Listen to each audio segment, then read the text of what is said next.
Ayan, magandang umaga muli mga kasolar. Tayo ay nagbabalik. Ayan, at mayroon tayo dito ngayon. Of course, MPPT na solar charge controller. So, pag sinabing MPPT, yan ay maximum power point tracking. Yan.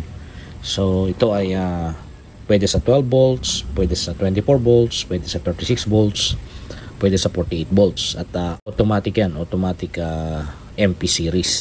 Galing ito sa One Point Solar Marketing. Ayan. Tingnan natin at least ma-explain ko yung konting information about dito sa charge controller na ito. Dahil ang mahalaga dito ay malaman muna yung amperahe, yung amperes. Kasi diyan tayo nagbabase ng gagamitin natin na solar panels. Ayan.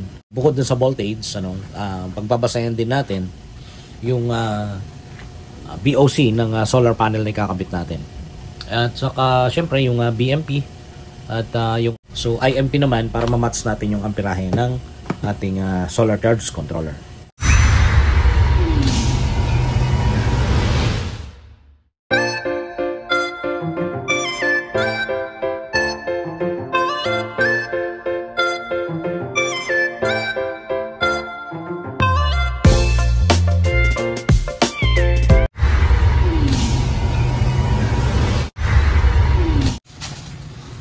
Ayan, no? So unang-una mga ka-solar, rated current niya 60 amperes. Pero bago tayo pumunta ron, tingnan muna natin yung mga yung sa connections, dito sa mga terminals. So una, tingnan natin dito tayo sa left. Ito yung temperature interface. Ayan, so kaya may kasamang ganito. Dito natin ipapasok yan. Ayan. Dito natin papasok pag ganoon, pero dapat naka-connect na itong dalawang ito dito dahil ito ay yung sa sensor, okay, para kung masyadong mainit na yung body, at least magwa-warning, o kung di man mag-warning ay i-shutdown, magsha-shutdown yan, okay. So dito meron tayong 6 terminals, so tatlo ang positive, tatlo ang negative. Ang una, syempre, ito yung para sa solar panels. And obviously, ayan, merong drawing na or symbol ng panels. So, nasa left side yung positive. Nasa left side yung positive. At nasa right side yung negative. So, ayan. At itong next natin dito, ito ay para sa battery. So, ganun din, positive at saka negative. At ito naman DC load, ang kinakabit lang dapat dito ay yung lightings, yung ilaw. At ito naman, itong RS485 na ito ay communication naman ito para sa laptop or sa computer. Pwede rin dito yung Wi-Fi monitoring, so kagaya nito. At ginamit ko na ito doon. Ayan. At ang maximum input voltage nito ay nasa 150 volts. Kaya kung 48 volts ang gagamitan mo nito, ay pwede kang magpasok or gumamit ng solar panels na aabot ang BOC sa yung total na BOC sa 150. Kaya lang mga kasolar, pagdating sa recommended power, ang recommended power para sa 12 volts ay nasa 900 watts lang. 900 watts ang gagamitin mo.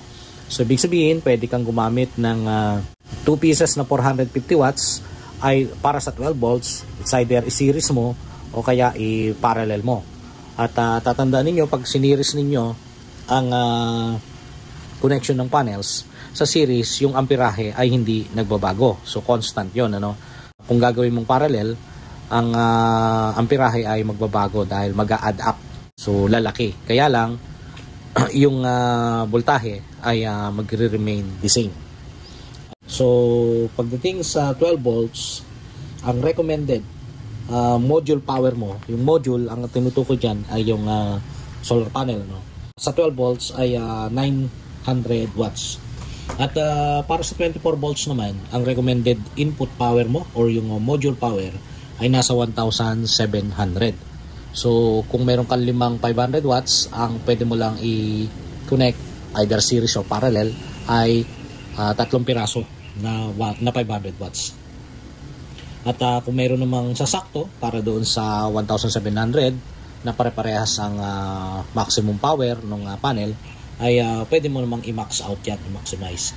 And lastly, para sa 48 volts, ang recommended module nito ay nasa 3,400. So, di ba yung 24 volts kanina nasa 1,700 times 2 lang yun dahil 48 volts yung para sa recommended power ng 48 volts na power module. Okay? Pagdating naman sa recommended input voltage range, no? Kaya mahalaga na malaman natin yung BMP at saka BOC. Yung BOC, yun yung tinatawag na open circuit voltage ng solar panel natin, no? Pag sinabing open circuit voltage, iyan yung hindi pa nakakonect or wala pang load o hindi pa naka-up yung ating circuit breaker para sa solar panel. So, yun yung VOC, open circuit voltage. Ngayon, yung BMP naman, yan yung pagka meron ng load, umaandar na, tuloy-tuloy na, no, yan na yung maximum power voltage. Pero dito, ang sinasabi dun sa specs, no, sa specification, ang recommended input voltage range pag 12 volts ay between 18 volts to 60 volts, no? 18 to 60. At pag 24 volts ka naman, ang recommended input mo ay 36 to 72. So, ano ibig sabihin pagka 36? So, dapat ang ipapasok mong solar panel, meron kang VOC na hindi bababa sa 36. At pag 48 volts naman, ano, ay ang recommended input voltage, so recommended lang to ay 48. Sa 48 volts ay ganoon din, 72 naman. So since yan na yung max ng 24 volts, 72 to 144. Okay, pero kaya naman yan ng hanggang 150. Okay, dahil yun yung maximum voltage.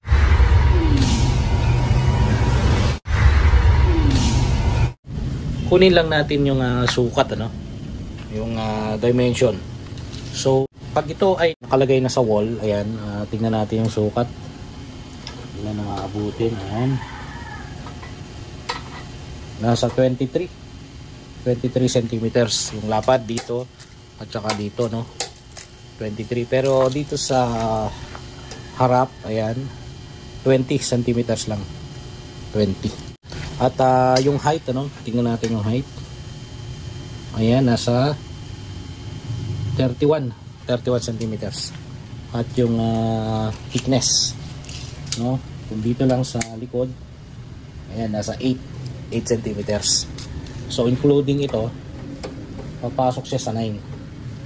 Pagkakasama na itong mismo, itong gilid nito, yung edge, nasa 9. Ayan, 9 centimeters.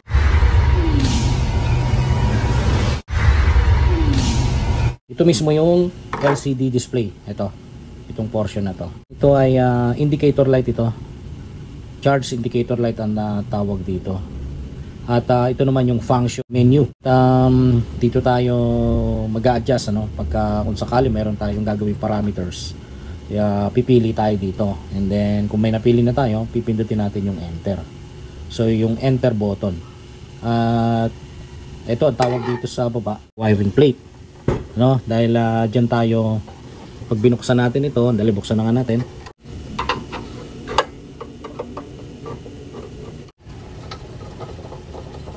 So tatanggalin lang natin yan. At ganun din, nandito sa loob yung screws, ayan, para itighten natin o higpitan natin yung mga ipapasok natin dito na cable or wires. Ayan. So wiring plate ang tawag dito sa naka-cover na ito. So wiring cover plate. Ito naman mayroong DC load indicator. Ibig sabihin pagka nagpa-function yan, pagka yan meron kang ginagamit dito sa load side nito. Ayan, pagka may connection ka diyan, pinapailaw mo yung 24 volts o kaya 12 volts. Ay ayan, mag-i-indicate yan dito. Halimbawa dito sa charging, ano, sa charging indication. Pagka flash ng flash, tuloy-tuloy, ano, ibig sabihin yan, yung maximum power tracking mode charging. So, nagcha-charge na yon, ibig sabihin. So, kung nakakonect na yan sa battery dito at nakakonekta rin sa solar panel at ito ay magpa-flashing, ano. Huwag ka nang mag-alala dahil nga medyo nakaka-harvest ka na ng maganda-ganda pag gano'n. Pero pagka naka-float charging mode, ito hihina yung pag-flash niya, babagal yun. At pag nag-stop na yung charging, syempre namamatay na, hindi na ito mag-i-indicate ng light. Okay, so pag nailagay ko na sa installation board, ipapakita ko sa inyo yung mga parameter settings. At usually ang nakalagay sa manual kasi merong BRLA, so bulb regulated lead acid lang yung nilagay doon. Pero titingnan natin sa user define kung pasok yung doon sa lithium iron phosphate or LiPo4.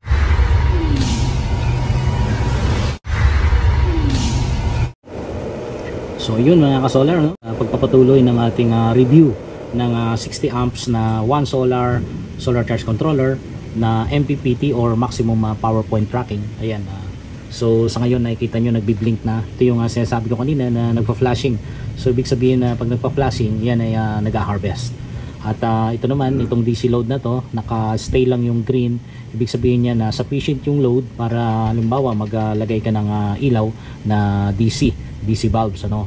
At base nga dun sa manual, pagka nag-flashing naman itong DC load, ibig sabihin nalolobat na yung iyong battery. Ayan, so tingnan natin sa settings. Ayan, punta tayo sa menu. So dito sa interface makikita natin ito yung BMP ng ating solar panel, nasa 114.9. Of course ito na yung amperahe, so 3.35 na. At ito yung charge ng battery, 24.87. Ayan. At ito naman yung daily harvest, nasa kilowatt hours na yan, pero kung makikita mo 0.243 kilowatt hours, so 243 watt hours pa lang yan dahil ngayon pa lang natin ini-on. So sa ngayon makikita mo doon, ito yung sa harvest, ito yung nasa taas, yan ang pinaka-harvest niya ngayon dahil tatlong pirasong solar panel lang naman yan na 500 watts. Yun. So tingnan natin sa loob. So dito pagka gusto mong iset, gusto kong Chinese ka or medyo Inglesero ka, dito mo lang iseset yan. So arrow up, arrow down, ayan. So pagka napindot mo na, kung gusto mong Chinese, press enter. Pero dahil English tayo, gamitin natin yung English. Ayan, select natin gamitin natin yung down and up na arrow. Ayan, at press enter. Ayun, so nakaset na yun successfully na yun. Ito yung so balik tayo doon sa menu. Ayan, next. Dito tayo sa time and date. So sa time and date ay pwede na nating ilagay na 2022 syempre. So dito muna, pagka pinindot mo yung down, ayan, maghahanap yan ng date na gusto mo, And then gusto mong i-move doon, pindutin mo lang yung up. Ayan, so dito down ulit tayo, 22. Ayan, then move natin dito, pindutin lang yung up. Ayan, 8 ngayon, August, so 8 ang equivalent nun sa digits. So move natin dito at hanapin natin yung 8, press down, down, and then ayan, okay na. So 8 means August. Then move natin dito, since 14 na ngayon, hanapin natin yung 1. Ayan, okay na. Then move, and then ilagay natin sa 4. Ayan, so okay na. Then pupunta tayo ngayon sa time. At para mag-move, punta tayo dito, press lang natin itong up arrow. Since magpa 5 o'clock na, ilalagay natin na 4:45 na 4:45, so sa 4:45 lagay natin 16, 16, and then move, hanapin natin yung 6. Ayan, then move, hanapin natin yung 4, then move, hanapin natin yung 46 na tayo. Ayan, so nakaset na tayo successfully sa date. Ayan, then balik tayo dun sa menu natin kanina. At kung gusto mong pumunta rito, i-move mo lang. Ayan, so ito naman dun sa kulay-kulay, I think okay naman na yung kulay na yan. Contrast adjustment, mga ganun. Brightness adjustment, okay na yan. Itong sound setting pwede nating i-off yan, sound off button, sound pwede nating i-off. Ayan, and then press lang natin yung enter. Dun sa alarm sound, okay lang na naka-alarm sound dyan para sa akin. Then balik ulit tayo sa menu. Ayan, dito naman sa record query, wala naman yan.